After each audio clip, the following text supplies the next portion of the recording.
Welcome to Tiger Technology. Windows 10 provides a virtual desktops feature that allows you to create and use multiple desktops. You can use this feature to organize your open applications and windows and switch between them quickly. Here's how you can use multiple desktops in Windows.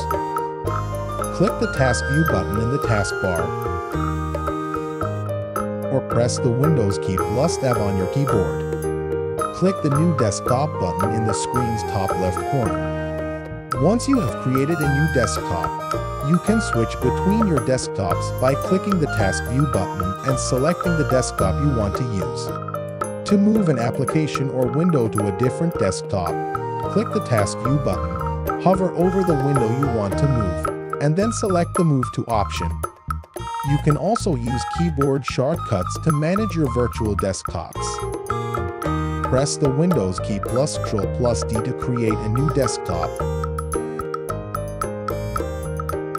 The Windows key plus Ctrl plus Left Arrow or Right Arrow to switch between desktops.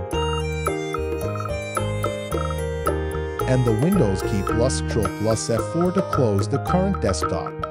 That's it.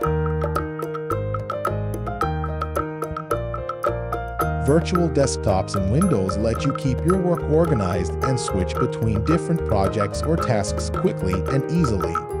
Overall, virtual desktops can help improve productivity and organization by allowing you to keep different sets of applications and windows on separate desktops so that you can focus on one task at a time. Thanks for watching.